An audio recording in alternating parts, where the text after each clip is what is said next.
Hello students, welcome to our YouTube channel. आज हम class 8 science worksheet number 23 of date 5 October 2021 discuss करने जा रहे हैं। So the worksheet is about micro organisms. Micro organisms क्या होते हैं? इसमें लिखा है micro organisms are tiny living organisms.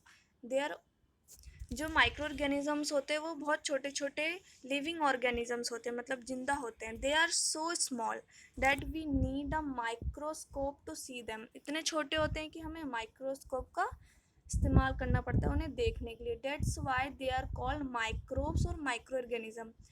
हमें माइक्रोस्कोप का इस्तेमाल करना पड़ता है, तभी हम उन्हें माइक्रोब्स या माइक्रो ऑर्गेनिजम्स कहते हैं। There are various types of microorganisms around us.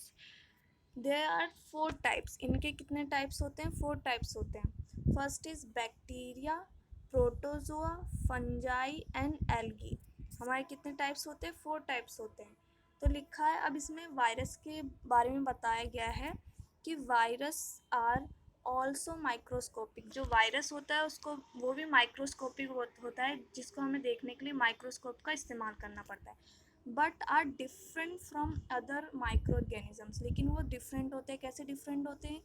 क्योंकि virus is only living when it is inside it's host. जो वायरस होते हैं वो तभी लिविंग होते हैं जब वो किसी होस्ट के अंदर होते हैं, या तो किसी बॉडी के अंदर होते हैं या किसी चीज़ के अंदर होते हैं, तभी वो लिविंग माने जाते हैं। Otherwise it is considered as non living. अगर वो फ्रीली घूम रहे तो वो नॉन लिविंग माने जाते हैं। अगर जैसे ही वो हमारी बॉडी में आ गया, प्रवेश कर दिया, एंटर कर दिया, तो हम उसे तब लिविंग मानते हैं। इसलिए ये डिफरेंट होता है अदर माइक्रो ऑर्गेनिज्म से। और और क्या लिखा है? They can survive under all types of environments. जो ये जितने भी माइक्रो ऑर्गेनिजम्स होते हैं वो all types of micro environments में रह सकते हैं, ranging from ice cold climate to hot spring. या तो बहुत ठंडा क्लाइमेट हो तब भी वहाँ सर्वाइव कर सकते हैं, और हॉट स्प्रिंग मीन्स जहाँ पे बहुत गर्मी होती हो, जैसे डेजर्ट टू मार्शी लैंड्स। जो डेजर्ट होते हैं उसमें भी रह सकते हैं। देर also find inside the bodies of animals including humans. और जैसे कि हम जानते हैं कि हमारी बॉडी में भी वो एंटर कर जाते हैं और एनिमल्स के अंदर भी पाए जाते हैं। Some micro organisms grow on other organisms while other exist freely. जो कुछ माइक्रो ऑर्गेनिजम्स है वो किसी और के माइक्रो ऑर्गेनिज्म के अंदर लीव करते हैं, ग्रो करते हैं। जो कुछ हो और जो अदर होते हैं वो फ्रीली घूमते हैं। जैसे हमें ये पिक्चर्स में भी दे रखा है कि इन सब क्लाइमेट्स में वो ज़िंदा रह सकते हैं। Hot spring, desert, ice cold, in soils में भी तो होते हैं। चलिए, आई होप आपको ये वर्कशीट समझ में आई हो। तो हम इसके क्वेश्चंस डिस्कस कर लेते हैं। तो क्या दे रखा है कि व्हाट आर माइक्रो ऑर्गेनिजम्स, कि माइक्रो ऑर्गेनिजम्स क्या होते हैं। Right their name. ऐसे हमने ऊपर पढ़ा, आप यहाँ से इसका आंसर कर सकते हैं कि micro organisms are very tiny organisms, so small that we need a microscope to see them. That's why we call micros। इतना आप लिखेंगे तो काफ़ी होगा। Now the next question is, are microorganisms harmful or useful? Justify your answer। हमें पता है कि हमने पहले भी वर्कशीट में कर रखा है, जो माइक्रो ऑर्गेनिजम्स होते हैं वो इतने काम भी आते हैं, यूज़फुल भी होते हैं, और कुछ कुछ हार्मफुल होते हैं क्योंकि वो हमें इल कर देते हैं। अगर हमारी बॉडी में आ जाते हैं कुछ वायरसेस और बैक्टीरिया तो वो हमें इल कर देते हैं। तो इसलिए इसके लिए मैंने आपके लिए यहाँ पे आंसर्स दे रखा है। आप चाहे तो अपना भी आंसर लिख सकते हैं कि micro organisms can be both harmful और यूज़फुल। हमें पता है दोनों ही हो सकते हैं। As some bacteria and viruses can make us इल।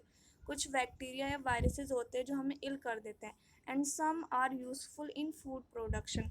और कुछ होते हैं फूड प्रोडक्शन के लिए यूज़फुल होता है। जैसे हमने पहले ही पढ़ा, लैक्टोबैसिलस, वो क्या करता है कि कर्ड फॉर्मेशन करता है, उसी की वजह से तो हो पाता है। और कुछ होते हैं जो हमें फूड को डाइजेस्ट करने में हेल्प करते हैं। और आप अपने तरफ से भी लिख सकते हैं कि कुछ होते हैं जो सॉइल फॉर्मेशन में भी हेल्प करते हैं, सॉइल के अंदर भी होते हैं, जो प्लांट की ग्रोथ के लिए इम्पॉर्टेंट होते हैं। I hope it's clear.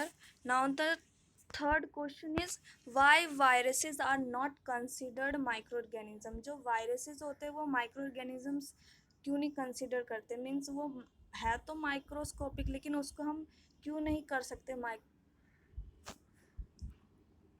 Sorry क्यों नहीं कंसिडर करते माइक्रो ऑर्गेनिजम्स में।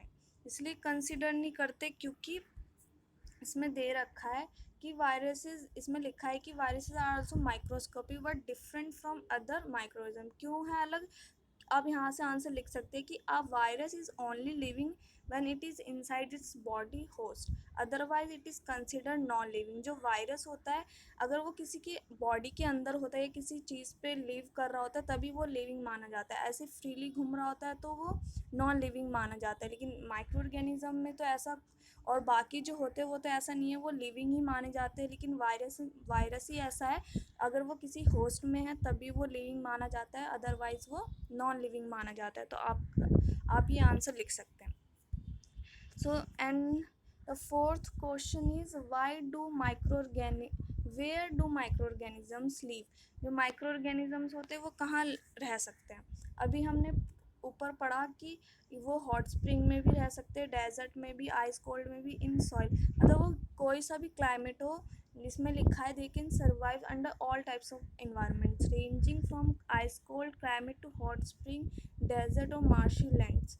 दे are also find inside the body of animals including humans. तो आप इसका आंसर यहाँ से यहाँ तक लिख सकते हैं।